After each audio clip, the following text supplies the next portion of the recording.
പ്രാർത്ഥിക്കാം. ഞങ്ങളെ അളവില്ലാതെ സ്നേഹിക്കുന്ന ഞങ്ങളുടെ പ്രത്യാശയും വീണ്ടെടുപ്പുകാരനുമായ യേശുവേ,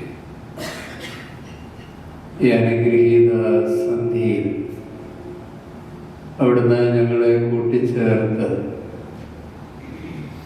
വചനത്തിൻ്റെ തണലിൽ അല്പസമയം ഇരിക്കാൻ അവിടുന്ന് വന്ന സാവകാശത്തിനും കൂട്ടായ്മയ്ക്കുമായി സ്തോത്രം. ഈ ദേശത്ത് ആത്മീയ വെളിച്ചം പകരുന്ന ഇങ്ങനെ ഒരു ഭവനം ഉണ്ടാകണമെന്ന് അവിടുന്ന് ആഗ്രഹിക്കുകയും പ്രിയ മക്കളെ കൂട്ടിച്ചേർക്കുകയും ചെയ്ത് ദേശത്തിൻ്റെ വിളക്കും സാന്ത്വനപ്രദമായ കൂട്ടായ്മയുമൊക്കെയായി ദേവാലയത്തെ അഭിഷേകം ചെയ്തുകൊണ്ടിരിക്കുന്നതിനായി സ്തോത്രം. ഞങ്ങളെ ഒരു പുതിയ ദർശനത്തിനും തിരിച്ചറിവിനും ഈ രാത്രിയിൽ ഒരുക്കണമേ. അവിടുത്തെ വചനത്തിൻ്റെ മർമ്മം ഗ്രഹിക്കുവാൻ തക്കവണ്ണം ഞങ്ങളുടെ ആത്മശരീര മനസ്സുകളെ ഏകാഗ്രതയിൽ ഉറപ്പിക്കാൻ പരിശുദ്ധാത്മാവ് ആദ്യന്തം പരിവർത്തിച്ചു കൊണ്ടിരിക്കണമേ. ശുദ്ധിമതിയായ അമ്മയുടെ മധ്യസ്ഥതയും സാന്നിധ്യവും ഞങ്ങളോടൊപ്പം ഉണ്ടായിരിക്കണമേ എന്ന് പ്രാർത്ഥിക്കുന്നു. എല്ലാം യേശു ക്രിസ്തുവിൻ്റെ വിസ്മയ നാമത്തിൽ തന്നെ ആമേൻ. ദൈവ തിരുനാമത്തിന് മഹത്വം ഉണ്ടാകട്ടെ. ഏറ്റവും ആദരണീയനായ ജോയച്ചൻ, വിവേകച്ചൻ, പ്രിയ ചെമാശൻ, ഷെവലിയർ ജോയ്, സംഗീത വിരുന്നൊരുക്കിയ കൊയർ, ദൈവത്തിൻ്റെ വാത്സല്യ മക്കളെ, എല്ലാവർക്കും ക്രിസ്തുയേശുവിൻ്റെ നിസ്തുല നാമത്തിൽ സന്ധ്യാവന്ദനം.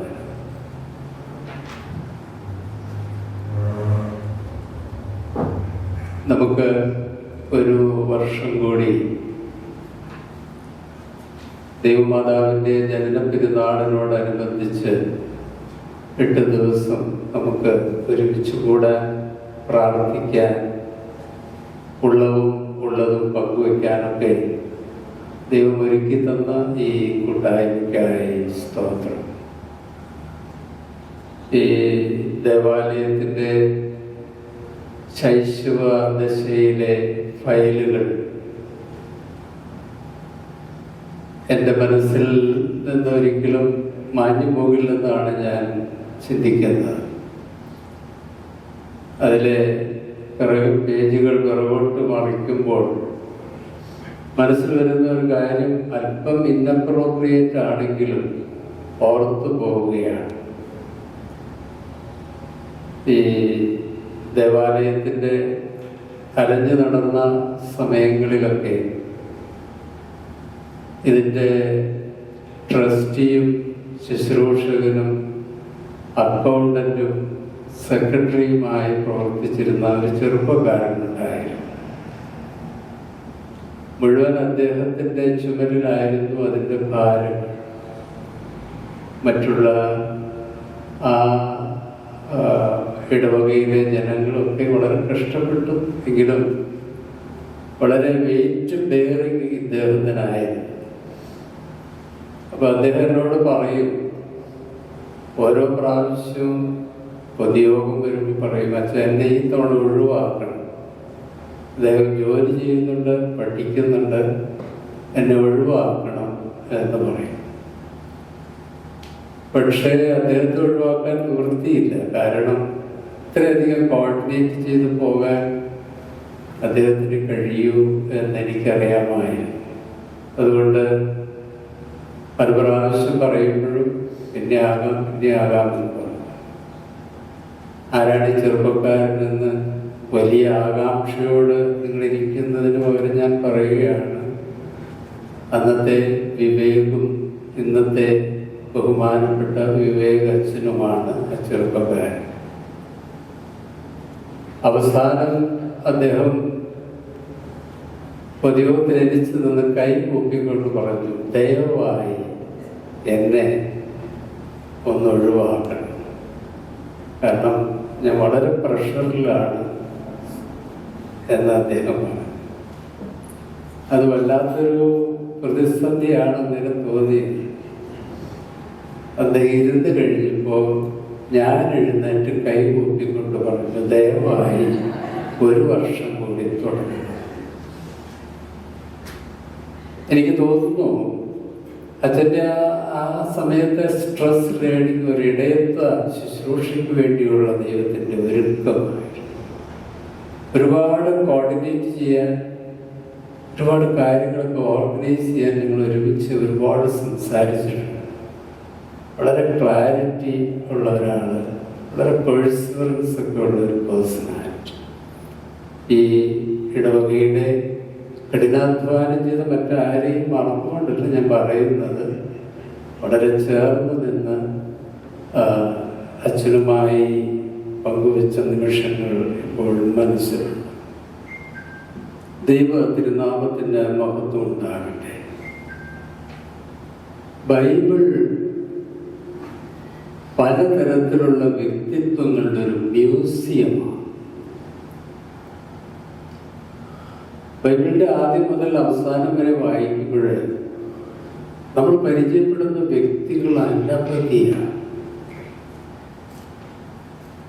ഓരോ സൈക്കോളജി സ്റ്റുഡൻസും തീർച്ചയായും വായിച്ചിരിക്കേണ്ട പുസ്തകമാണ്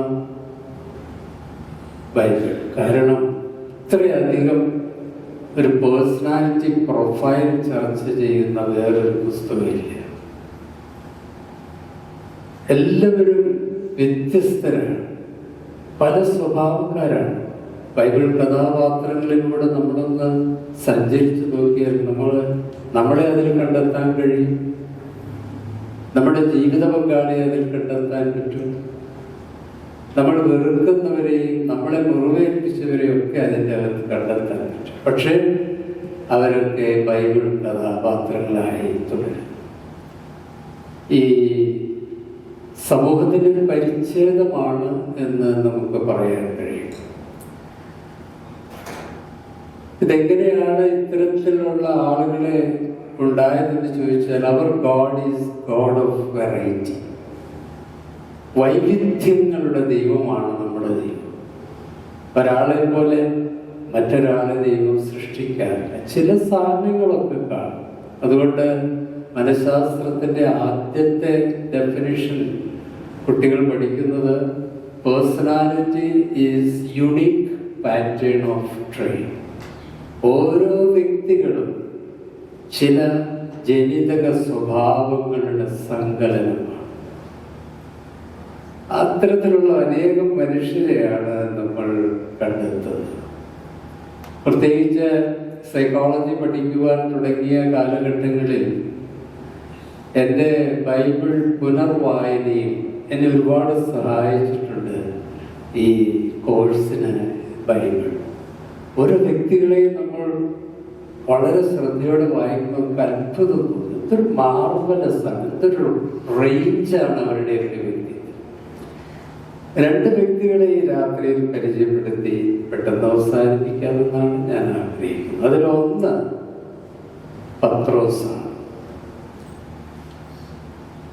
സൈമൺ പീറ്ററിനെ കുറിച്ചുള്ള ഒരു ദൈവഭക്തന്റെ ഡെഫിനിഷൻ ഇങ്ങനെയാണ്: Simon Peter is known for his passionate, bold, loyal, and sometimes impulsive personality. നമുക്കറിയാം, എല്ലാവർക്കും കാണാപ്പാടമാണ് അദ്ദേഹത്തിൻ്റെ വ്യക്തിത്വം. ഇത് ക്രിസ്തുവിനോടുള്ള അദ്ദേഹത്തിൻ്റെ ആത്മബന്ധത്തെ കുറിച്ച് നമുക്കൊന്നും പറയാനില്ല. അത്ര ഡീപ്പാണ്. മരിക്കുമെന്നൊക്കെ പറഞ്ഞത് വെറും വൈകാരിക തയ്യാറെടുപ്പിൽ പറഞ്ഞതല്ല, മരിക്കാൻ നിന്ന് തയ്യാറായിട്ടാണ്. പക്ഷേ അദ്ദേഹത്തിൻ്റെ ഒരു ബലഹീനത എന്ന് പറയുന്നത് ഇമ്പൾസിവിറ്റിയാണ്. പെട്ടെന്ന് ദേഷ്യപ്പെടും, പെട്ടെന്ന് തന്നെ പ്രതികരിക്കും. ആ പ്രതികരണമാണ് ഗത്സമൻ തോട്ടത്തിൽ വലിയൊരു സിറ്റുവേഷൻ ക്രിയേറ്റ് ചെയ്തു. അദ്ദേഹം കോപത്തിൽ വാളെടുത്ത് വെട്ടി. കയ്യാഫാസിന്റെ ദാസനായ മൽക്കാസിന്റെ കാത് മുറിച്ചു. അത് അദ്ദേഹം മരിച്ചു പോയിരുന്നെങ്കിൽ ആ ചരിത്രത്തിന്റെ ഗതി തന്നെ മാറുമായിരുന്നു. യേശു ഒരു വിപ്ലവകാരിയും കൊലക്കുറ്റത്തിന്റെ പിന്നിൽ പ്രവർത്തിച്ച ഒരാളാണെന്നൊക്കെ പറയേണ്ടി വരുമായിരുന്നു. ഭാഗ്യവശാൽ അത്രയും എക്സ്ട്രീമിൽ പോകാതെ നടന്നു. അത് പീറ്ററിന്റെ ആ ഇമ്പൾസീവ് പേഴ്സണാലിറ്റി വളരെയധികം പഠന വിഷയമായിട്ടുള്ളതാണ്. ഇമ്പൾസിവിറ്റി പേഴ്സണാലിറ്റി എന്താണ് അത്തരത്തിലുള്ള വ്യക്തിത്വത്തിന്റെ പ്രത്യേകത? ഒന്ന്, അവർക്ക് പവർ ഡിസിഷൻ മേക്കിംഗ് ആണ്. തീരുമാനങ്ങൾ എടുക്കാനുള്ള കഴിവുണ്ട്. പക്ഷെ ഈ ഒരു ഇമ്പൾസീവ് അർജിന് അവർ പെട്ടെന്ന് എന്തെങ്കിലുമൊക്കെ ചെയ്തു പോകും. രണ്ടാമത്, അവർക്ക് റിലേഷൻഷിപ്പ് ഇഷ്യൂസ് ഉണ്ട്. മുൻകോപികൾക്ക് എപ്പോഴും വ്യക്തിബന്ധങ്ങൾക്കിടയിൽ വലിയ പ്രതിസന്ധികളുണ്ടാകും. ജോലിയിലും അതുപോലെ സാധാരണ കുടുംബജീവിതത്തിലും കൂട്ടായ്മയിലുമൊക്കെ അവർ മുറിവേൽപ്പിക്കുന്നവരാണ്. മുള്ളുണ്ട് അവരുടെ സ്വഭാവം. അതുകൊണ്ട് ചുറ്റുമുള്ളവർക്ക് വളരെ വിഷമമുണ്ടാകും. മൂന്നാമത്തെ കാര്യം, അവരുടെ പ്രത്യേകത ഇമോഷണൽ ഇൻസ്റ്റബിലിറ്റിയാണ്. പ്രിഡിക്റ്റ് ചെയ്യാൻ പറ്റില്ല. എപ്പോഴാണ് ഇവർ പൊട്ടിത്തെറിക്കുന്നതെന്ന് അറിയാൻ പറ്റില്ല. വളരെ അബ്രപ്റ്റായിട്ട് വിധം മാറിക്കളയും. ആകാശത്തെ കാർമേഘം ആകുന്നത് പോലെ പെട്ടെന്ന്. നാലാമത്, അവർക്ക് ഫൈനാൻഷ്യൽ പ്രോബ്ലംസ് ഉണ്ടാകും. കാരണം കണക്ക് കൂടാതെ പെട്ടെന്ന് എടുത്തു ചാടുന്നത് കൊണ്ട് പല പ്രോജക്റ്റുകളൊക്കെ നഷ്ടപ്പെടാനും അബദ്ധത്തിലാകാനും സാധ്യതയുണ്ട്. ഒടുവിൽ അഞ്ചാമതായിട്ട് ലീഗൽ ഇഷ്യൂസ്. പല കാര്യങ്ങളിൽ ആത്മാർത്ഥതയോടെ ആയിരിക്കും പ്രതികരിക്കുന്നത്, പക്ഷെ കുറ്റവാളികളായി തീരാൻ സാധ്യതയുണ്ട്.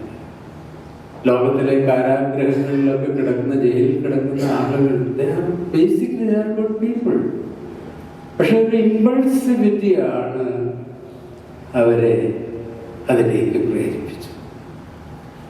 ഈ ഒരു പേഴ്സണാലിറ്റിയെ കുറിച്ച് പഠിച്ചപ്പോൾ എനിക്ക് തോന്നിയത് ഞാൻ പത്രോസിന്റെ സ്വഭാവക്കാരനാണ് എന്നാണ്. എൻ്റെ പ്രതികരണ രീതിയിലും അതുപോലുള്ള ചിന്തയുടെ ഒഴുക്കുകളിലുമൊക്കെ ഈ ബലഹീനതകളുണ്ടെന്നാണ് എനിക്ക് തോന്നിയിട്ടുള്ളത്. കർത്താവിൻ്റെ സുരക്ഷയ്ക്ക് വേണ്ടിയിട്ടാണ് ഒരു വാൾ അദ്ദേഹം കരുതിയത്. അദ്ദേഹത്തിനൊരു ഉറപ്പുണ്ടായിരുന്നു, എത്ര പേര് വന്നാലും വെട്ടി വീഴ്ത്തും. ഇന്നും പലരും ഇങ്ങനെ ചിന്തിക്കുന്നവരുണ്ട്. ദൈവത്തിൻ്റെ ചുമതല ഞങ്ങളുടെ കയ്യിലാണ്, ഞങ്ങളാണ് ദൈവത്തെ കാക്കുന്നത്. അതുകൊണ്ടാണ് അവർ ദൈവത്തിന്, അവരുടെ മതത്തിനോ അവരുടെ വിശ്വാസത്തിനോ എതിരായി എന്തെങ്കിലും പറഞ്ഞാൽ കൊന്നുകളയാൻ വരെ അവർ തയ്യാറാണ്. അത് റിലീജിയസ് എക്സ്ട്രീമിസമാണ്. അതിൻ്റെയൊക്കെ മുൻനിരയിൽ നിൽക്കുന്ന ആളുകളെ നമുക്കറിയാം, അവർക്ക് വളരെ ഇമ്പൾസീവാണ്. അവർ ചിന്തിക്കുന്നത് ഞങ്ങളൊക്കെ കൂടിയാണ് ദൈവത്തെ സംരക്ഷിക്കുന്നതെന്നാണ്. അതുകൊണ്ടാണ് അവരിങ്ങനെ ഇടപെട്ട് വലിയ വയലൻസ് ഒക്കെ ഉണ്ടാക്കുന്നത്. സ്വാഭാവികമായിട്ടും മനുഷ്യൻ്റെ ഒരു ടെൻഡൻസിയാണ് അവനെ മുറിവേൽപ്പിച്ചാൽ എതിർക്കുക എന്നുള്ളത്. അത് വളരെ ദോഷകരമായ പ്രതിസന്ധികൾ ഉണ്ടാക്കുമെന്ന് ഗത്സമൻ തോട്ടത്തിലെ സംഭവത്തിൽ നിന്ന് നമുക്കറിയാം. സത്യം പറഞ്ഞാൽ നമ്മുടെയൊക്കെ കയ്യിൽ അത്യാവശ്യത്തിന് വാളില്ലേ? ഉണ്ട്. നമ്മളതെടുത്ത് വെട്ടിയിട്ടില്ലേ? അതുണ്ട്. നമ്മുടെയൊക്കെ ജീവിതത്തിൽ ഈ പത്രോസിന്റെ ആദ്യ പാദത്തിലെ പേഴ്സണാലിറ്റി കടന്നു വരാറുണ്ട്. മുറിവേൽപ്പിക്കുന്ന വാക്കുകൾ, പൊട്ടിത്തെറിക്കുന്ന കോപം, ശത്രുവിനെ വകവരുത്താനുള്ള പ്രതികാര പ്രവർത്തനങ്ങൾ, ഇത് നമ്മളിലൊക്കെ ഉണ്ട്. ആ ഒരു ജഡീക പ്രവണതയാണ്. ഞാനൊരു ഈ കഴിഞ്ഞ കാലങ്ങളിൽ ഞാൻ ഓർക്കുകയായിരുന്നു, എൻ്റെ പേരൻറ്റിങ്ങിനെ കുറിച്ച് ഞാനൊരു ഇവാലുവേഷൻ നടത്തിയപ്പോൾ വളരെ മോശം സ്കോറാണ് എനിക്ക് കിട്ടിയത്. കാരണം നമുക്ക് എൻ്റെ ജീവിതത്തിൻ്റെ ഫാസ്റ്റ് ട്രാക്കിലെ ഓട്ടത്തിൽ പലപ്പോഴും ഒരുപാട് സ്ട്രെസ്സൊക്കെ ഉള്ളപ്പോൾ ആ സ്ട്രെസ്സൊക്കെ വഹിക്കേണ്ടി വന്നവരിൽ രണ്ടുപേരെൻ്റെ മക്കളാണ്. അവരോട് വളരെ ഫെയർ ആയിട്ടല്ല ഞാൻ ഇടപെട്ടതെന്ന് എനിക്ക് ബോധ്യപ്പെട്ടു. അവരോട് അങ്ങനെയൊന്നും പറയരുതായിരുന്നു. എൻ്റെ കഷ്ടപ്പാടുകൾക്കും സംഘർഷങ്ങൾക്കും അവരെന്താണ് കുറ്റം ചെയ്തത് എന്നൊരു തിരിച്ചറിവ് എനിക്കുണ്ടായി. ഞാൻ അവരോട് ക്ഷമ ചോദിച്ചു. ചോദിക്കാനുള്ള കാരണം ഇതാണ്: നമ്മുടെ കുഞ്ഞുങ്ങൾ നമ്മുടെ സംഘർഷങ്ങൾക്ക് ഇരയാകാൻ പാടില്ല. അവർ സന്തോഷവും സമാധാനവുമുള്ള ഒരു അന്തരീക്ഷത്തിലാണ് ജീവിക്കേണ്ടത്. മനസ്സിലെ പ്രതിരോധത്തിൻ്റെ വാളുകൾ ആന്തരിക സമാധാനത്തിനും സ്വസ്ഥതയ്ക്കുമൊക്കെ പ്രതിസന്ധികളുണ്ടാകും. പത്രോസ് ജീവിതത്തിൻ്റെ രണ്ടാമത്തെ ഘട്ടത്തിൽ വാളുപേക്ഷിച്ചു. അദ്ദേഹം പറയുന്നത് നമ്മളൊന്ന് ശ്രദ്ധിക്കേണ്ട. 1 പത്രോസ് 3-ാം അധ്യായം 9-ാമത്തെ വാക്യത്തിൽ അദ്ദേഹം പറയുകയാണ്, വാളെടുത്ത് വെട്ടിയ ആളാണ്. അദ്ദേഹം പറയുന്നു, തിന്മയ്ക്ക് പകരം തിന്മയോ നിന്ദയ്ക്ക് പകരം നിന്ദയോ പകരം കൊടുക്കാതെ അനുഗ്രഹിക്കുവിൻ. അനുഗ്രഹം അവകാശമാക്കുന്നതിന് വേണ്ടി വിളിക്കപ്പെട്ടിരിക്കുന്നവരാണ് നിങ്ങൾ. ജീവിതത്തെ സ്നേഹിക്കുകയും നല്ല ദിവസങ്ങൾ കാണാൻ ആഗ്രഹിക്കുകയും ചെയ്യുന്നവർ തിന്മയിൽ നിന്ന് തൻ്റെ നാവിനെയും വ്യാജം പറയുന്നതിൽ നിന്ന് തൻ്റെ അധരത്തെയും നിയന്ത്രിക്കട്ടെ. Don't repay evil for evil. പത്രോസാണ് പറയുന്നത്. വാളെടുത്ത് വെട്ടി. ജീവിതത്തിൻ്റെ കൺവേർഷൻ വന്നപ്പോൾ പരിശുദ്ധാത്മാവ് അദ്ദേഹത്തിൻ്റെ വൈകാരിക നിയന്ത്രണത്തിൻ്റെ മേഖലകളിൽ പൂർണ്ണമായി റിമോട്ടിംഗ് ഏറ്റെടുത്തപ്പോൾ പത്രോസ് വ്യത്യസ്തനായി. ഇതാണ് ജീവിതത്തിൽ വരേണ്ടതായ മാറ്റങ്ങൾ. പത്രോസിന്റെ ജീവിതത്തിന്റെ പിന്നീടുള്ള ഘട്ടങ്ങളിൽ ഒരുപാട് മുറിവേറ്റിട്ടുണ്ട്. ഒടുവിൽ ക്രിസ്തുവിന് വേണ്ടി തലകീഴായി ക്രൂശിക്കപ്പെട്ട സമയങ്ങളിൽ കൈകിട്ടി വളരെ സമന്വയതയോടെ ആ സാഹചര്യങ്ങളെ ഇറക്കുകയാണ്. അപ്പം ഞാനിന്ന് നിങ്ങളുമായി പങ്കുവയ്ക്കുന്ന ഒന്നാമത്തെ വ്യക്തി പത്രോസാണ്. നമ്മുടെയൊക്കെ ഒരു പ്രൊഫൈൽ അദ്ദേഹത്തിൻ്റെ പെരുമാറ്റത്തിൻ്റെ ആദ്യത്തെ ഘട്ടങ്ങളിൽ നമുക്കുണ്ടാകും.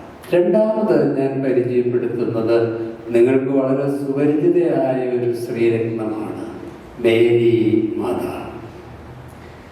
ലൂക്കോസ് chapter 2 verse 19. Mary treasured up all these things and pondered them in her heart. നമുക്ക് വളരെ സുപരിചിതം. മാതാവ് ഇതെല്ലാം ഉള്ളിൽ സംഗ്രഹിച്ചു. അമേസിംഗ്. മാതാവ് ഉള്ളിൽ സംഗ്രഹിച്ചു എന്ന് പറഞ്ഞാൽ 2-3 കാര്യങ്ങളല്ല. ജീവിതത്തിൻ്റെ ഒരു വലിയ, ഇന്നത്തെ ബൈബിളിൻ്റെ ഒരു പുതിയ നിയമത്തിലെ ഒരുപാട് കോൺട്രിബ്യൂഷൻ അവളിൽ നിന്ന് കേട്ട് പഠിച്ചു എഴുതപ്പെട്ടതാണ്. ഒരുപാട് സംഗ്രഹിക്കപ്പെട്ടതാണ്. ഈ സംഗ്രഹിക്കുക എന്നുള്ളൊരു വാക്കിന് ഇംഗ്ലീഷ് പരിഭാഷ ഇന്റഗ്രിറ്റി എന്നാണ് ഒരുവിധം അടുത്ത് വരുന്നത്. ഇന്റഗ്രിറ്റി എന്ന് പറഞ്ഞാൽ സമഗ്രതയാണ്. മറിയാമിനെ കുറിച്ച് പറയുന്നത് ചുറ്റും സംഭവിക്കുന്ന കാര്യങ്ങളോട് അവൾ വൈകാരികമായി പ്രതികരിച്ചില്ല. She carried matters in prayerful silence before God. അതാണ് ഈ സമഗ്രത എന്ന് പറയുന്നത്. എന്തെല്ലാം അനുഭവങ്ങളുണ്ടായാലും റിയാക്ട് ചെയ്യാതെ ആ അനുഭവങ്ങളുടെ തിങ്ങലും വിങ്ങലുമായി ദൈവസന്നിധിയിൽ നിന്ന് പ്രാർത്ഥിക്കുന്ന മാതാവ്. എന്തൊരു ക്രിസ്ത്യൻ മോഡലാണല്ലേ. നമ്മുടെ 8 വർഷത്തെ പെരുന്നാൾ കഴിയുമ്പോൾ നമുക്കൊരു ട്രേയെങ്കിലും, ഒരു സ്വഭാവമെങ്കിലും നമ്മുടെ ജീവിതത്തിൽ മാതാവിൻ്റെ കടന്നു വരും. അത് സമഗ്രതയായിരിക്കും.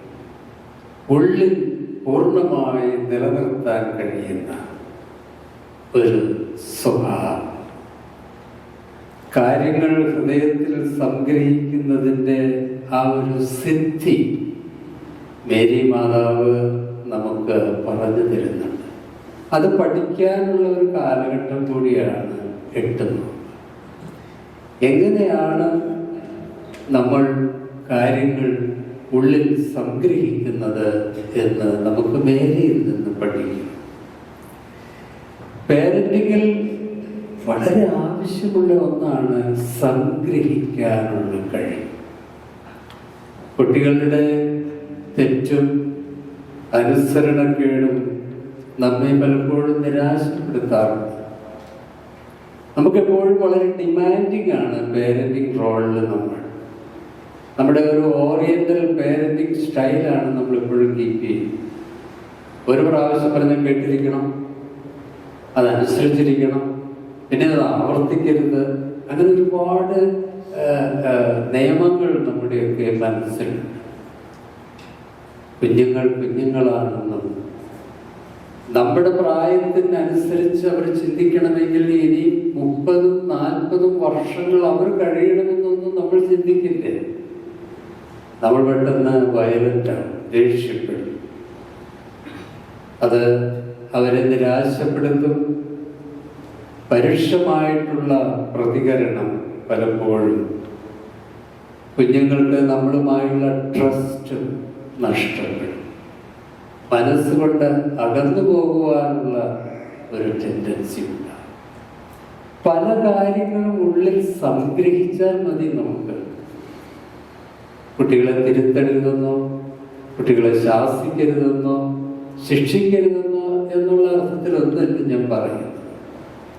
സംഗ്രഹിക്കണം. എല്ലാത്തിനും നമ്മൾ ഇങ്ങനെ റിയാക്ട് ചെയ്യണം. നമ്മൾ ഒരുപാട് കഷ്ടപ്പെടുന്നുണ്ട്. അതൊന്നും കുഞ്ഞുങ്ങൾക്ക് അറിയില്ല.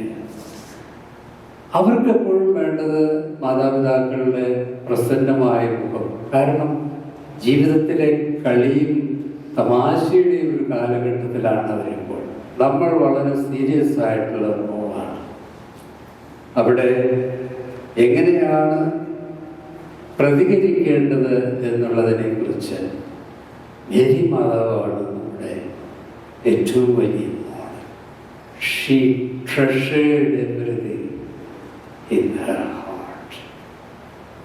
ജോലി കഴിഞ്ഞ് അമ്മ വന്നപ്പോൾ കണ്ട കാഴ്ച വളരെ വിചിത്രമായി. അവൾ തന്നെയാണ് അതിനെക്കുറിച്ച് സാക്ഷ്യം പറഞ്ഞത്. കൊച്ചുമോൻ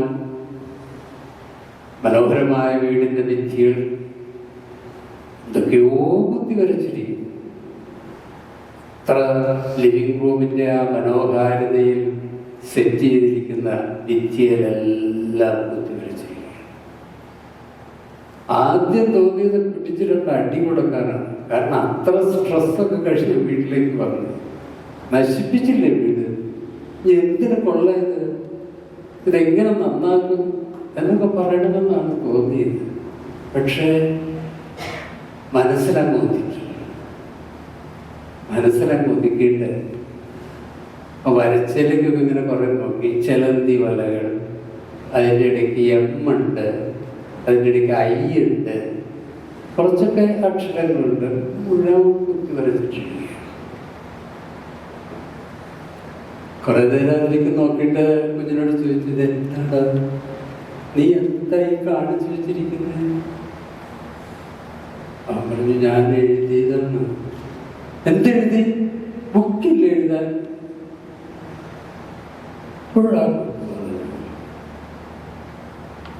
I love you, Mom. അമ്മ വരാൻ വൈകുന്ന വിരസതയിൽ നമുക്കറിയാം, നമ്മുടെ കുഞ്ഞുങ്ങളൊക്കെ നമ്മളെ എത്ര മിസ് ചെയ്തിട്ടുണ്ട് നമ്മുടെ ജോലിയിൽ.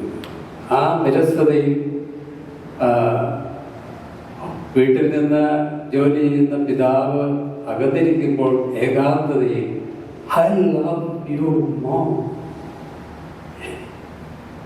1,000 times I want you, Mom. Come. വിദ്യുന്നു. അത് അവരെ സംബന്ധിച്ചിടത്തോളം ഒരു വലിയ ആശ്വാസമായിരുന്നു. തല്ലിയിരുന്നെങ്കിലോ ചീത്ത വിളിച്ചിരുന്നെങ്കിലോ അവന്റെ കുഞ്ഞ് മനസ്സുകൊണ്ട് രൂപം കൊടുത്ത രേഖകൾക്ക് പിന്നിൽ ഇങ്ങനെയൊക്കെ ഒരു അർത്ഥമുണ്ടോ? അതുകൊണ്ട് ഒരു കാര്യം ചെയ്തു, ആ ഭിത്തിയിൽ അത് അങ്ങനെ തന്നെ സൂക്ഷിച്ചു, അത് മായ്ച്ചു കളഞ്ഞില്ല. നമ്മുടെ കുഞ്ഞുങ്ങളുടെ പലപ്പോഴുമുള്ള പെരുമാറ്റങ്ങളും ഇടപെടലുകളും ഇതിൻ്റെയൊക്കെ പിന്നിൽ ആ ബാലിശമായ സ്വഭാവങ്ങളുടെയും പെരുമാറ്റത്തിൻ്റെയും ഒക്കെ ഒരുപാട് ആഴങ്ങളും അർത്ഥങ്ങളും നമുക്ക് പലപ്പോഴും അത് മിസ് ചെയ്തിട്ടുണ്ട്. രീതികൾ പലപ്പോഴും അവർക്ക് മുള്ളും മുറിവുമായി തീർന്നിട്ടുണ്ട്. അവിടെയാണ് മേരി മാതാവിൻ്റെ ഉള്ളിൽ സംഗ്രഹിക്കാനുള്ളത്.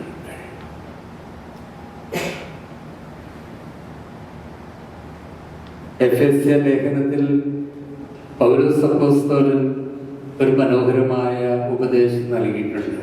6:4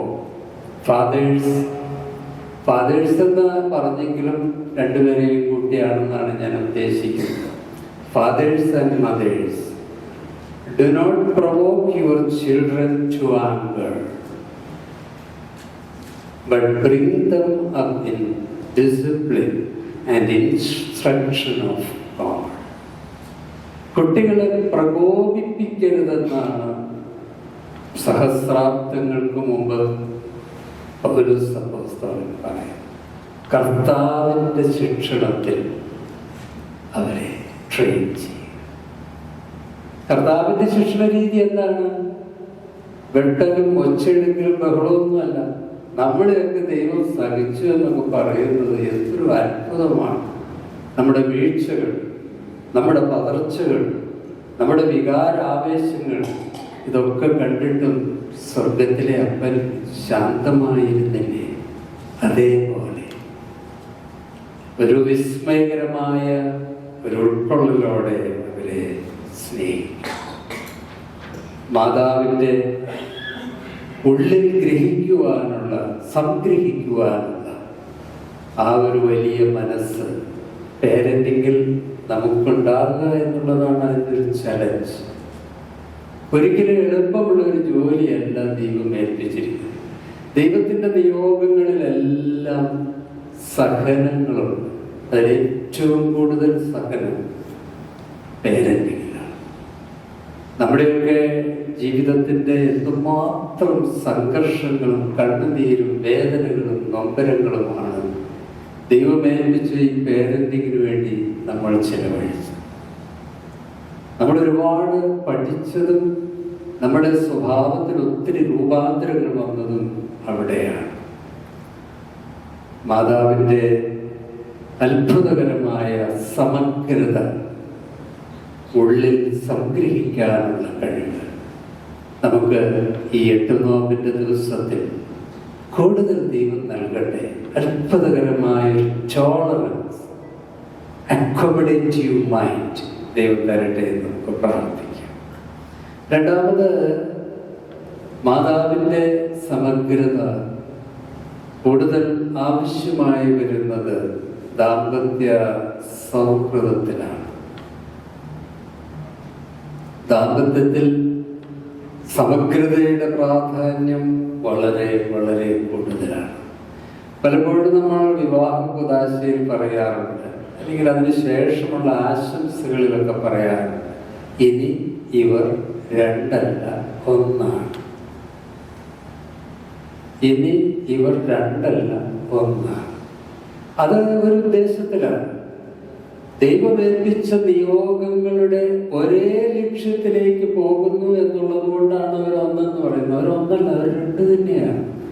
രണ്ട് വ്യക്തികളാണ്, രണ്ട് താല്പര്യങ്ങളാണ്, രണ്ട് കാഴ്ചപ്പാടുകളാണ്, രണ്ട് അവകാശബോധങ്ങളാണ്. ജീവിതത്തിലെ പ്രോബ്ലം സോൾവിങ്ങിൽ രണ്ട് സമീപനമാണ്. അതൊന്നും വിവാഹം ചെയ്യുന്നതോടുകൂടി ഒരാൾ മറ്റേയാളുടെ അടിമയായി തീരുന്നില്ല. അവർ രണ്ടാണ്. ആ രണ്ട് വ്യക്തിത്വങ്ങളുടെ വിലയിരുത്തുന്നതും മാനിക്കുന്നതുമാണ് വിവാഹ ബന്ധത്തിന്റെ അനുഗ്രഹം എന്ന് പറയുന്നത്. അതിന് ഒരു സമഗ്രതയ്ക്ക് ഉൾക്കൊള്ളാനുള്ള ഒരു കഴിവ് വേണം. നമ്മുടെ പലപ്പോഴും സ്ത്രീ സ്വാതന്ത്ര്യത്തെ കുറിച്ചൊക്കെ പറയും. പലപ്പോഴും പറയുന്നതൊക്കെ ഞങ്ങളെന്തോ വലിയ മനസ്സ് കാണിച്ചു, ഞാൻ എൻ്റെ ഭാര്യയ്ക്ക് കൂടുതൽ സ്വാതന്ത്ര്യം കൊടുക്കണമെന്ന് പറഞ്ഞ് ഇദ്ദേഹത്തിന് എന്തോ ഔദാര്യമാണെന്ന് തോന്നുന്നു. അദ്ദേഹം ചെയ്യുന്ന വലിയൊരു ഫേവറാണ്. അല്ല, ദൈവം നൽകിയിരിക്കുന്ന സ്വാതന്ത്ര്യമാണ് മനുഷ്യർക്കെല്ലാം. സ്ത്രീയായി പോയത് കൊണ്ട് കാഴ്ചപ്പാടുകൾ ഉണ്ടാവാൻ പാടില്ലെന്നോ, ജീവിതത്തോട് ഒരു പ്രത്യേക വീക്ഷണങ്ങൾ ഉണ്ടാവാൻ പാടില്ലെന്നോ, ഭർത്താവായി പോയത് കൊണ്ട് അദ്ദേഹത്തിൻ്റെതായ ജീവിതത്തിലെ താല്പര്യങ്ങളെല്ലാം ബലി കഴിക്കണമെന്നോ എന്നൊന്നുമില്ല. Accommodate each other. മാതാവിൻ്റെ ഹൃദയം പോലെ ഉൾക്കൊള്ളാനുള്ള വലിയ മനസ്സുണ്ടാണ്. പ്രതികരണം റിസർവ് ചെയ്യാൻ പഠിക്കുമ്പോൾ തന്നെ ഒത്തിരി ലേണിംഗ് ആയി ദാമ്പത്യ ബന്ധത്തിൽ. സ്നേഹത്തോടെ ചിന്തകളെ പ്രോസസ് ചെയ്യാൻ തയ്യാറാകുമ്പോൾ ബന്ധങ്ങൾക്കിടയിൽ സമാധാനം പുനഃസ്ഥാപിക്കും. 1 കൊരിന്ത്യർ 13-ാം അധ്യായം നമുക്കൊക്കെ വളരെ കാണാപ്പാടും. അതിലൊരു ഭാഗം ഇങ്ങനെയാണ്: love is not rude, not self seeking, not easily angered, and does not keep a record of wrongs. സ്നേഹം ദോഷത്തിൻ്റെ കണക്ക് സൂക്ഷിക്കുന്നില്ല. അമേസിംഗ് അല്ലേ? ഇതിനേക്കാൾ നല്ലൊരു ഡെഫിനിഷൻ സ്നേഹത്തിന് ആരും കൊടുത്തിട്ടുണ്ടെന്ന് എനിക്ക് തോന്നുന്നില്ല. നമ്മുടെയൊക്കെ ജീവിതത്തിൻ്റെ ആ ഒരു ഒഴുക്കിൽ പലപ്പോഴും നമുക്ക് മറ്റൊരാളെ ഉൾക്കൊള്ളാൻ, അവരുടെ പ്രത്യേക സ്വഭാവ രീതികളെയൊക്കെ ഉൾക്കൊള്ളാൻ വിഷമമാണ്. പക്ഷേ ഇതിന് ദൈവകൃപ കൊണ്ട് നിറഞ്ഞാലേ സാധിക്കും. മറിയാമിന് കൊടുത്ത ആദ്യത്തെ ബ്ലെസ്സിങ് അതായിരുന്നു, കൃപ നിറഞ്ഞവളെ. ഇത് സൈക്കോളജി പഠിച്ചതുകൊണ്ടോ അല്ലെങ്കിൽ ടെക്സ്റ്റ് ബുക്ക് വായിച്ചതുകൊണ്ടോ ഹൗ ടു ഡു പുസ്തകങ്ങൾ വായിച്ചുകൊണ്ടോ ഉണ്ടാവില്ല. ദൈവത്തിൻ്റെ കൃപ നമ്മളിലേക്ക് വരുമ്പോഴാണ് മറ്റൊരാളെ നമ്മിലേക്ക് അക്കോമഡേറ്റ് ചെയ്യാൻ സാധിക്കും. അല്ലെങ്കിൽ വാതിലടയ്ക്കും, അല്ലെങ്കിൽ നമ്മൾ വാളെടുത്ത് പറ്റും. ദൈവത്തിൻ്റെ അത്ഭുതകരമായ കൃപ നമ്മുടെ ജീവിതത്തിൽ കടന്നു വരാൻ ദൈവം സഹായിക്കട്ടെ. നമുക്ക് ഔദ്യോഗിക ജീവിതമുണ്ട്, സാമൂഹ്യ ജീവിതമുണ്ട്, ഇടവക ജീവിതമുണ്ട്. ഇതിലൊക്കെ നമ്മൾ കണ്ടുമുട്ടുന്ന പല വ്യക്തികൾക്കും പല പരിമിതികളുണ്ടാകും. അവരെയൊക്കെ സ്നേഹിക്കാനും അവരെയൊക്കെ ഉൾക്കൊള്ളാനും അവരുടെ പരിമിതികളോട് എടുത്തു ചാടി പ്രതികരിക്കാതിരിക്കാനും നമുക്ക് വേണ്ടത് പരിശുദ്ധാത്മാവിൻ്റെ കൃപയാണ്. ആ കൃപയായിരിക്കട്ടെ ഈ 8 നോമ്പിൻ്റെ ദിവസങ്ങളിൽ നമുക്ക് ലഭിക്കേണ്ടത്. നമ്മൾ പ്രകാശം പരത്തേണ്ട മനുഷ്യരാണ്, ഇരുട്ട് പരത്തേണ്ടവരല്ല. കാരണം വെളിവ് നിറഞ്ഞ ഒരു ഈശോ നിൻ വെളിവാൽ കാണുന്നു എന്ന് പറഞ്ഞാണല്ലോ നമ്മൾ കുർബാന ആരംഭിക്കുന്നത്. ക്രിസ്തുവിൻ്റെ പ്രകാശം വഹിക്കുന്ന നമ്മൾ പ്രകാശമുള്ള മനുഷ്യരാണ്. നമ്മൾ നിൽക്കുന്നിടത്ത് ഒരിക്കലും ഇരുട്ടുണ്ടാകരുത്. അവിടെ സ്നേഹമായിരിക്കണം, സന്തോഷമായിരിക്കണം, സമഗ്രതയായിരിക്കണം. അതിനായിട്ട് മാതാവ് നമ്മുടെ മുമ്പിൽ എല്ലാം ഹൃദയത്തിൽ സംഗ്രഹിക്കുന്ന അമ്മയായി നിൽക്കുകയാണ്. നമുക്കറിയാം, ഇത്രയധികം തകർക്കപ്പെട്ട ഒരമ്മ ഉണ്ടായിട്ട് സ്വന്തം മകൻ കുരിശ് ചുമന്ന് അടിയേറ്റ് പുച്ഛിക്കപ്പെട്ട് ക്രൂരമായി നടക്കുമ്പോൾ അതിൻ്റെ പിറകെ നടക്കേണ്ടി വരുന്ന ഒരമ്മ,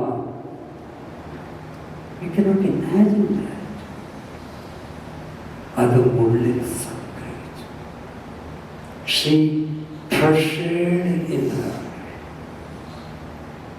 അതിൻ്റെ പിന്നിൽ ദൈവം കൊടുത്ത വലിയ കൃപയാണ്. എൻ്റെ മുമ്പിൽ ഇരിക്കുന്ന മാതാപിതാക്കൾ, ദമ്പതികൾ, നിങ്ങളൊക്കെ വളരെയധികം പ്രശംസയും ദൈവത്തിൻ്റെ അനുഗ്രഹങ്ങളും സ്വീകരിച്ചവരാണ്. കഷ്ടപ്പാടുകളിലൂടെ, സഹനങ്ങളിലൂടെ, മാത്രം പ്രവാസ ജീവിതത്തിൻ്റെ ഞെരുക്കങ്ങളിലൂടെയൊക്കെയാണ് നിങ്ങളൊരു കുടുംബം ചിട്ടപ്പെടുത്തിയത്, മക്കളെ വളർത്തിയത്. അതിൻ്റെ പിന്നിൽ ഒരുപാട് സഹനങ്ങളുണ്ട്, കണ്ണുനീരുണ്ട്, നെടുവീർപ്പുകളുണ്ട്. ഒരുപക്ഷെ ഈ ആദ്യകാല ചുവടുവയ്പ്പിലെത്തിയ നമ്മളെ പോലെ നമ്മുടെ മക്കൾക്ക് ഇനി കഷ്ടപ്പെടേണ്ടി വരില്ല. നമുക്കറിയാലോ, ആദ്യം നടക്കുന്ന വഴിവെട്ടുന്നവർക്കാണ് ഏറ്റവും വലിയ ഭാരം. ആ സംഘർഷങ്ങളും ആ പ്രയാസങ്ങളും ഒക്കെ വഹിച്ച നമ്മെ ദൈവം തീർച്ചയായും സ്വർഗീയ നിക്ഷേപത്തിൻ്റെയും അനുഗ്രഹത്തിൻ്റെയും അവകാശങ്ങളാണ്. നമ്മൾ കുടുംബജീവിതത്തിൽ എന്തെങ്കിലും കഷ്ടതകളും പ്രയാസങ്ങളും സഹിക്കുമ്പോൾ നമ്മൾ ഓർക്കണം, ദൈവത്തിന് വേണ്ടിയാണ്, ദൈവത്തിൻ്റെ മക്കളെ വളർത്തുവാൻ വേണ്ടിയാണ് ആ സഹനങ്ങൾ. അതിന് ഗോഡ് വിൽ റിവാർഡ്. നമ്മളൊന്നുമില്ലാതെ ഈ പ്രവാസ ജീവിതത്തിൽ വന്നെങ്കിലും എന്തെല്ലാം ഉണ്ടായി, എന്തെല്ലാം അനുഗ്രഹങ്ങളായി, നമ്മുടെ ഫാമിലി ട്രീ എത്രമാത്രം വലുതായി. ദൈവം നൽകിയ അനുഗ്രഹങ്ങളാണ്. നമ്മൾ സമഗ്രതയോടെ ദാമ്പത്യ ബന്ധത്തിലും പേരന്റിങ്ങിലും കൂടുതൽ ഉൾക്കാഴ്ചയോടെ ഇടപെടുമ്പോൾ നമ്മുടെ കുടുംബത്തിലെ ഇടർച്ചകളും ടെൻഷനും പരസ്പരമുള്ള അകർച്ചകളും ഒക്കെ മാറ്റാൻ സഹായിക്കും.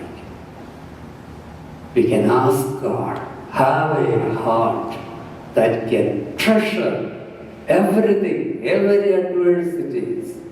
ദൈവമേ, അതൊക്കെ ഉൾക്കൊള്ളാനുള്ള മേരി മാതാവിനെ പോലുള്ള ഒരു ഹൃദയം എനിക്ക് തരണമേ എന്ന് നമുക്ക് പ്രാർത്ഥിക്കാം. നീതിയിൽ വിധി ചെയ്യും ന്യായാധിപതേ നീ ഓർക്കരുതേ വിധിയിൽ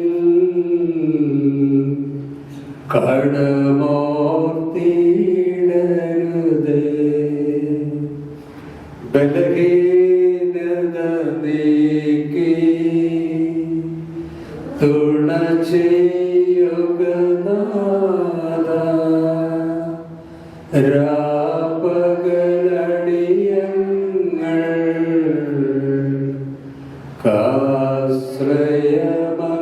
കാശ്രയമല്ലോ ബലഹീനത നീക്കി തുണ ചെയ്യുക നാഥ രാപകലടിയങ്ങൾ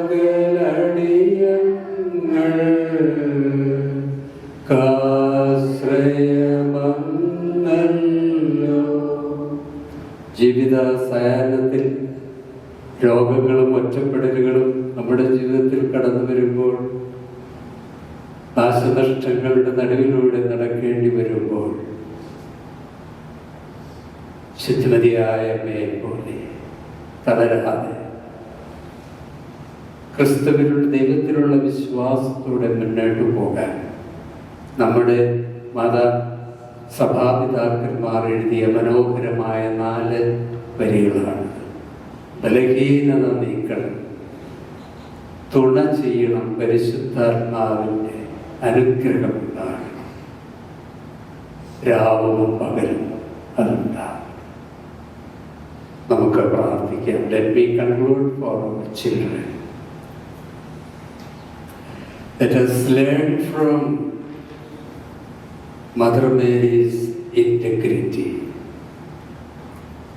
Not every thought deserves a reaction. Not every word needs to be spoken. And not every situation requires immediate judgment. Something must be carried in the heart, deep in the heart, where God can transform them into wisdom and grace. Heavenly Father, we come before you asking for the gift of integrity in our personality. As Mother Mary treasured all things in her heart, Lord, give us the same patience, control, and insight to handle the challenges of each day with grace. Lord, bless our parents that they may guide their children with the wisdom, gentleness, and steadfast love. Strengthen couples that in moments of tension they may choose forgiveness over anger, unity over division. Lord, guard our children that they may learn self-control, purity, and honesty in a world of pressures. Lord, fill our leaders, religious as well as political leaders, with the courage and humility that they may act with the fairness, justice, and compassion. Lord, grant us the spirit of tolerance, empathy, forgiveness, and reconciliation. May we walk in footsteps of Mother Mary, living with quiet strength and beautiful integrity, so that our lives may shine with your presence, with your Holy Spirit. Praying in the precious name of our beloved Jesus. Amen. Thank you.